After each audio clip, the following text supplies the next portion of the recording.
Now I would like to call Professor Dr. Abida Ashraf as a keynote speaker, a renowned human rights advocate and director of the School of Communication Studies at the University of Punjab, Lahore, Pakistan.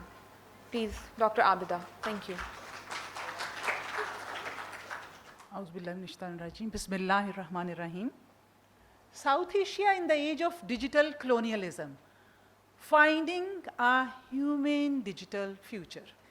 In the domain of information and communication, the biggest challenge posed by the last century was satellite and World Wide Web, which triggered a time-space denunciation by dissolving the traditional boundaries of distance and temporality. It also changed communication from one to many to many to many, making it direct and instantaneous, giving freedom and choices, but leading to electronic colonialism and then digital colonialism. Can you please move to the next slide? And then came this century that made us prosumers, producers and consumers at the same time. And this century proudly introduced us to the media that is social. Yes, the place where cats become celebrities, opinions turn into wars, and likes somehow feel like love. Welcome to the age where even our food gets more attention online than we do in real life. Our generation was grappling with the complexities of social media that ChatGPT and generative AI appeared, reshaping the landscape in ways we had barely imagined. Here I would like to quote something from Geoffrey Hinton, the godfather of AI. He says that we are moving into a period when, for the first time ever, we may have things more intelligent than us. Machines are more intelligent, more conscious, and capable of taking decisions. Generative AI is competing and beating human intelligence. Now the chess champion is AI. The best manipulator is AI. The best writer is AI. The best musician is AI. The best songwriter is AI, and so on. But the question is, are they really kind, considerate? Is it AI that is kind, considerate, and human?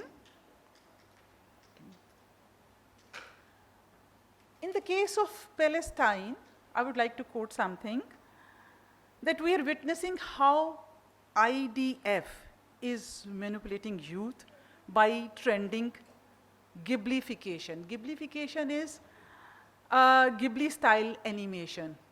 And I'm sure that many students, they've already converted their photos in this animation.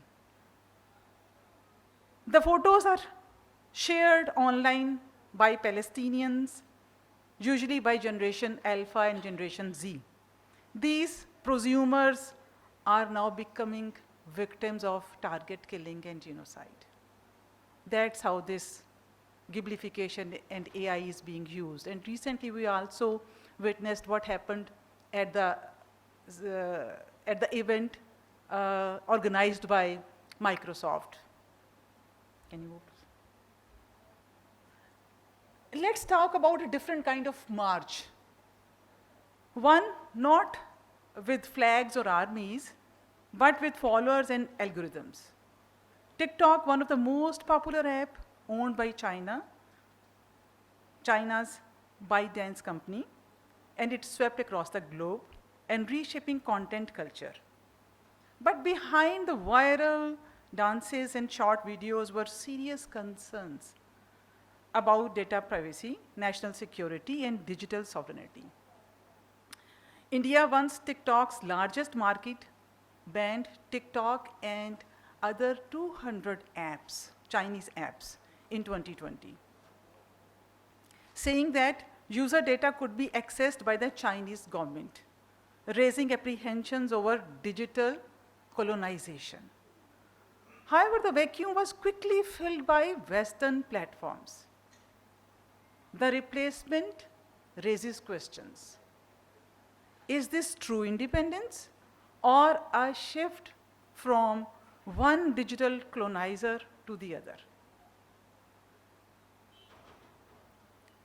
The phenomena raises questions: who controls our digital ecosystems and how it is contributing to the clash of economic civilization. It is said that the road to digital colonialism is paved with free data. There was an ad we frequently watched during this PSL, data bahut hai. These kind of ads make us think, can corporate altruism exist without hidden interests?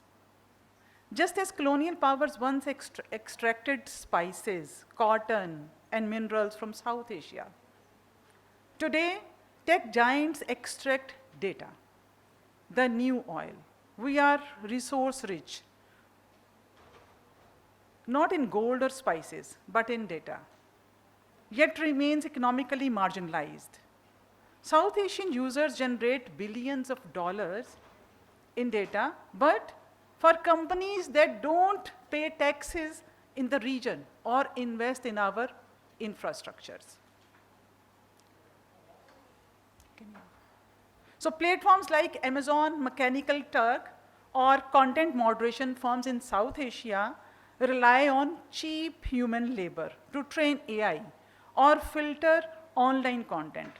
This is exploitation with a digital face, as these ghosts workers are building the AI systems of the West. We need to develop locally owned platforms with our data governance policies if we want to counter digital colonialism. Many countries have their local platforms, which are the most popular ones. For example, when it comes to Germany, Germany has its own Mastodon, which is the most popular in Germany. Then in case of China, our worthy speaker can confirm that WeChat is the most popular. And America has Reddit as the most popular platform. But Reddit is banned in China and in Indonesia. Why? Because of the fears that users' data could be assessed and would lead to digital colonialism. That's how they are countering digital colonization. So there is a lesson for South Asia. We need to create our own platforms for digital self-rule. We need to teach the engineering of AI in schools, even at the primary levels, if we really want to actualize the dream of digital self-rule. South Asia does not have to copy Western models in this regard.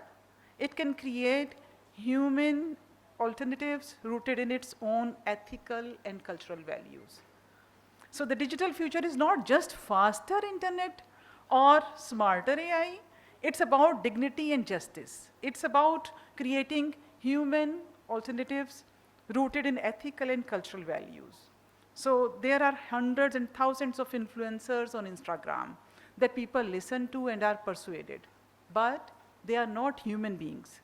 We need techno-ethics, we need digital education, we need regional coalitions and people-first policies that ensure the internet is a space of empowerment and not domination. A human digital future requires technology that serves people, not the other way around. At the end, I would like to show you a clip. It is just a very small clip by Chris Milk, which shows how technology can be used and can be made more human if we really want to build a human digital future. Can you please play it? #VR. So film, it's this incredible medium, but essentially it's the same now as it was then. It's a group of rectangles that are played in a sequence. And we've done incredible things with those rectangles. all the media that we watch, television, cinema, they're these windows into these other worlds. And I thought, well, great, I got you in a frame, but I don't want you in the frame. I don't want you in the window. I want you through the window. I want you on the other side. Let's talk about virtual reality. It's a very experiential medium. You feel your way inside of it. It's a machine, but inside of it, it feels like real life. It feels like truth. And you feel present in the world that you're inside, and you feel present with the people that you're inside of it with. And that's where I think we just start to scratch the surface of the true power of virtual reality. It's a machine, but through this machine, we become more compassionate, we become more empathetic, and we become more connected. And ultimately, we become more human.